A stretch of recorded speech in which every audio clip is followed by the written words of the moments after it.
One of the top ones was a spouse leaving a faith. She didn't feel like church is what it claims to be and that she couldn't continue. One of my children came to us and said, "I'm not going back to church." This faith that I was given as a child was built on a lot of certainties, many of which I've needed to let go of. It's possible and maybe even necessary to deconstruct things to the point that a lot of who we thought Jesus was may not be the case.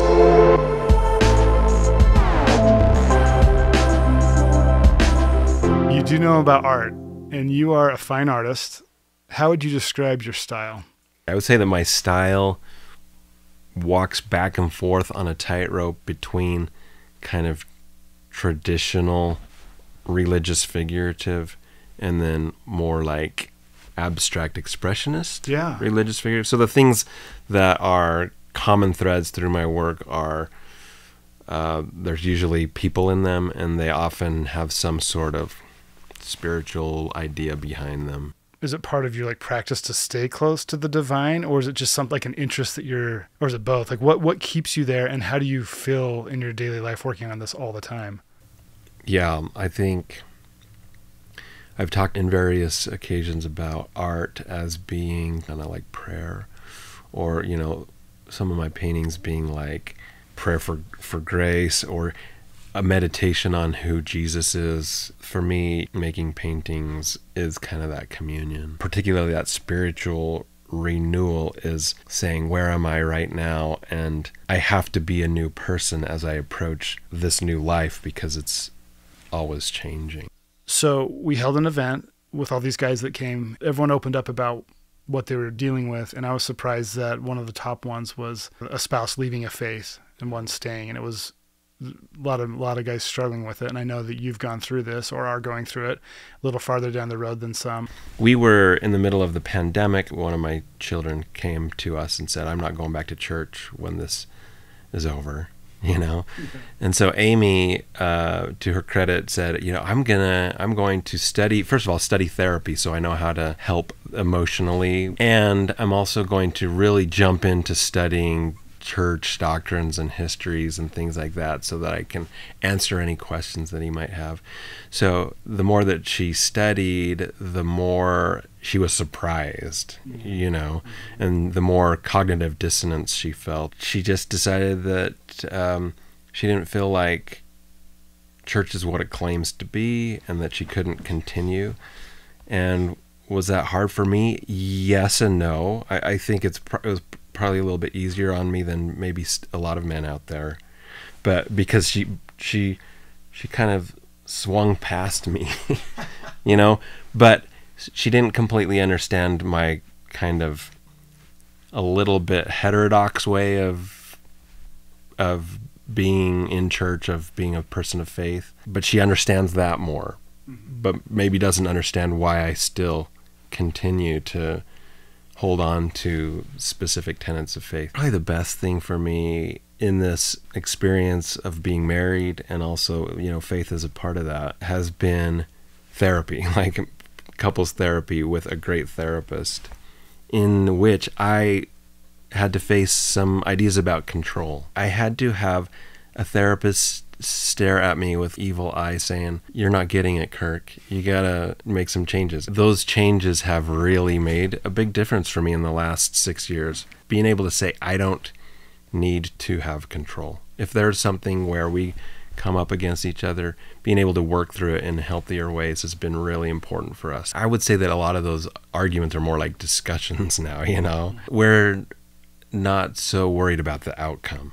We love each other. We're there for each other.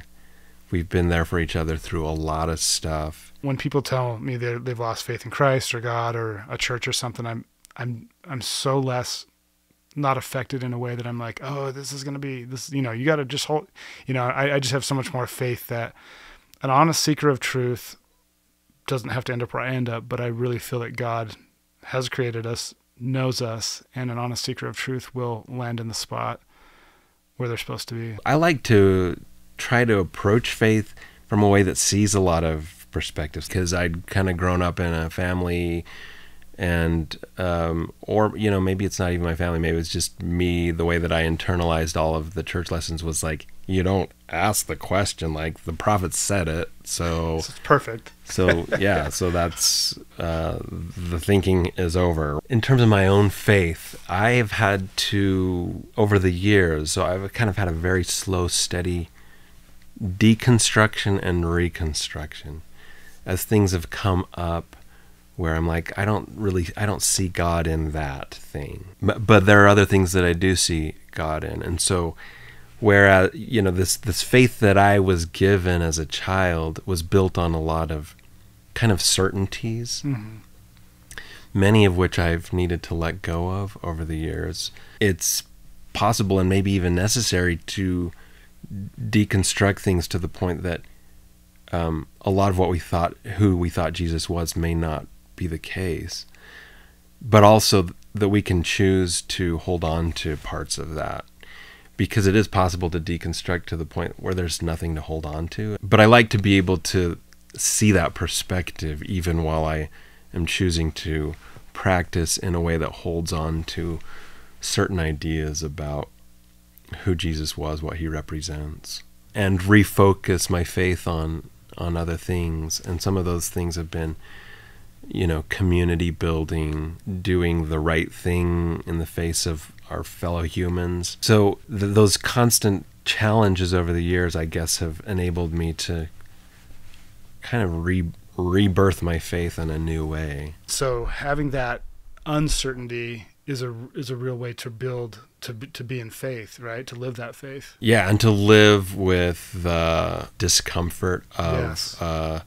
Cognitive dissonance. All of those things are part of not only faith, but just the human experience, but it's amplified when you are in a group that has certain ideas and that coheres in specific ways. So what I'm hearing you saying is the exact opposite of staying inward and isolating yourself. But the thing is, the gospel is full of its own tensions, its own contradictions, its own ways of approaching faith. You can justify a new vision of it, or a different vision than kind of like the consensus, but you can do it in a way that appeals to the foundations of the consensus or the foundational scriptures. So I think there are ways to talk about it even in those settings that might be a little bit more difficult, as long as love is part of it. Spoken like an artist. Dude, that's what art is, right? Bringing new perspectives to old traditions, new ways to look at it. You put your heart into it and you get vulnerable, inviting other people to get vulnerable. So you have done so much art about Jesus Christ. What's your favorite thing about Christ? I think his bravery. Like, social justice is important to me. Imagining as best I can the time and place of his ministry and what he said and how revolutionary it was. Revolutionary to the point that ultimately his life was taken. And I think that takes guts. I don't think I'm that brave. I would like to have a piece of that bravery. And so I try to put a little bit of bravery in some of my artwork. And sometimes when I speak, I try to be a little bit brave. Dude, beautiful. Dude, thank you so much. It's been awesome.